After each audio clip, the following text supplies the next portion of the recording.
자, 이번 분조위가 금소법 시행 이후 처음 이뤄지는 만큼 관심이 큰 사안인데 어떻게 오늘 마무리가 되는 겁니까? 네, 일단 오후 2시부터 진행 중인데요. 이 금감원은 이번 분조에서 일단 결론을 내고 내일 오전 10시에 네. 이와 관련해서 발표를 할 예정입니다.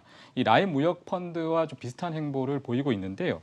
이 현재 대표적인 피해 사례로 그 몇 개를 정해서 이에 대해서 그 정영채 사장과 그 NH투자증권 측 그리고 또 피해자들이 출석을 해서 각자 입장들을 좀 표명을 하고 있습니다. 네. 이 언급한 대로 이 지난달 말부터 금소법이 이 강화하는 법이 시행된 이후에 첫 분조이기 때문에 이 결과에 대해서 피해자뿐만 아니라 이 금융시장 전반에 좀 관심이 큰 상황입니다.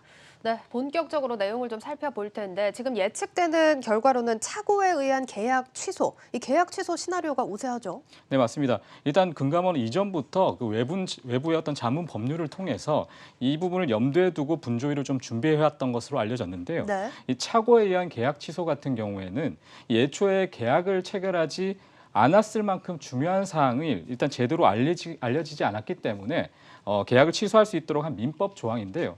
이 말 그대로 계약 자체가 취소가 되기 때문에 무역 어떻게 보면 판매사가 투자자에게 원금 100%를 전달을 해야 됩니다. 네. 이 옵티머스 같은 경우에는 투자 설명서에서는 지금 공공기관 공사 매출 채권이 있었다라고 돼 있었지만 이게 실제적으로 확인을 해보면 이 매출 채권이 존재하지 않았거든요.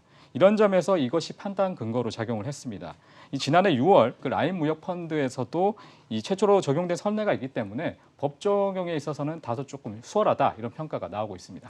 그렇지만 지금 NH투자증권 측이 반발하고 있습니다. 다자 배상안을 제시를 했는데 이게 이제 빠른 배상이나 이사회 설득에는 훨씬 유리하다 이런 입장을 내비치고 있습니다. 이게 정확히 어떤 내용입니까? 일단 다자 배상안은 말씀하신 대로 NH투자증권이 제시한 대안인데요. 네. 이 옵티머스 펀드를 실상을 제대로 알지 못한 게 NH투자증권뿐만 아니라 이를 어떻게 수탁을 하는 하나은행 또 이제 그 이와 관련해서 사무 관리를 하는 예탁원과 함께 모두 좀 책임을 져야 한다. 이런 입장으로 NH투자증권이 제시한 대안인데요. 네. 이 NH투자증권은 만약 이제 계약 취소로 결정이 되면 이 법적 책임이 판매사 즉 NH투자증권에만 지워지기 때문에 이 과하다는 입장입니다.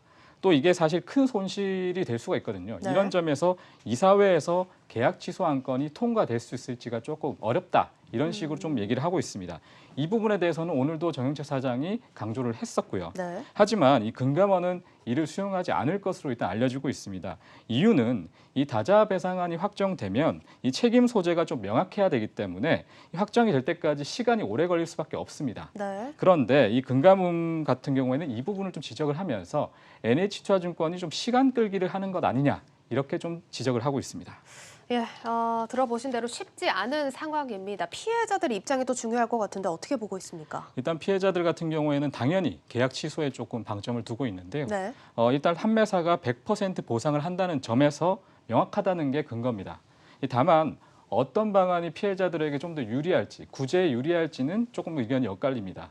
이 분조의 결정 같은 경우에는 권고적인 성격만 가지고 있기 때문에 이 금융사와 투자자가 모두 동의를 하지 않으면 법적 효력이 없습니다. 네. 이 먼저 계약 취소 같은 경우에는 NH투자증권이 앞서 말한 대로 동의하지 않을 가능성이 있습니다. 이렇게 되면 투자자와 이 금융사 간의 각종 민사소송 등으로 장기전이 될 수밖에 없고요. 만일 또 다자배상안 같은 경우에는 NH투자증권이 이 부분을 고려해서 100%를 먼저 선보상한 이후에 예탁원 등과 책임 다툼을 하겠다는 건데 네. 이 NH투자증권 같은 경우에는 의사결정이 좀 빨라질 수 있다 이 부분을 강조하고 있는데요. 하지만 피해자 입장에서는 이를 좀 신뢰하기 어렵다라는 입장입니다. 이 계약 취소가 아닌 다자 배상으로 만일 보상 비율을 또 정하게 되면 100%로 결정이 나지 않을 수가 있기 때문에 이 부분도 좀 주의를 해야 될 것 같습니다. 그러면 NH투자증권 측에서 선보상을 하겠다 이렇게 또 입장을 밝힌다면 이게 충당금이 또 상당히 많이 요구가 될 것 같은데 어떻게 감당이 가능한 수준입니까? 사실 뭐 이제까지 쌓은 충당금 규모를 정확하게 공개를 하고 있지 않지만 네. 일단 시장에서는 대략 한 1,300억 원 정도를 예상하고 있습니다. 이는 이제 4천억 원 정도의 규모로 판매한 것을 볼 때 한 30% 정도 수준인데요. 네. 이 당연히 보상 비율이 커지면 추가 충당금이 필요합니다. 이 같은 경우에 지난해에 이어서도 올해도 계속 충당금을 쌓을 계획인데요. 이 옵티머스 펀드 횟수가 얼마나 될지도 좀 주목을 해야 됩니다. 예를 들면 그 3일 회계법인이 저번에 그 옵티머스 펀드 예상 회수율을 한 7에서 15% 정도로 예상했기 때문에 이 부분을 제외하고 만일 100% 보상이 되면 추가로 또 충당금을 적립을 해야 됩니다. 네. 다만 이 증시화랑으로 거래 대금 등이 좀 높아졌고 이 부분에서 충당금이 NH투자증권에 부담이 되기에는 좀 어렵다라는 그 얘기인데요. 오히려 분조위로 추가 충당금이 좀 확정이 되면 불안 요소가 줄어들기 때문에 주가에는 좀 긍정적일 수 있다 이런 분석이 나옵니다. 주가에는 불확실성이 사라지면서 오히려 긍정적일 수 있다는 점 참고를 해 보셔야겠고. 자, 그리고 NH가 또 옵티머스 자산 회수를 위한 가교 운용사 설립을 또 주도적으로 진행을 하고 있는 상황인데요. 이번 분조위 결과가 아무래도 영향을 미치겠죠. 네, 맞습니다. NH투자증권 같은 경우에는 이번에 가교 운용사 설립의 어떤 주도적인 역할을 하고 있습니다만 네네. 사실상 4개월째 좀 난항을 겪고 있는데요. 이유는 당연히 이제 하나은행 그리고 예탁원과의 조금 이제 그 의견 접점이 좀 안 모아지고 있다는 부분인데 네. 현재로서는 책임 소재가 좀 불분명하다 이런 것 때문에 얘기가 많습니다. 분조위 결과가 나오게 되면 사실 이런 부분도 명확해지기 때문에 급물살을 탈 수 있을 것으로 예상이 됩니다. 네, 내일 오전 10시 또 결과를 지켜보셔야겠습니다. 증권부 이민재 기자와 함께했습니다.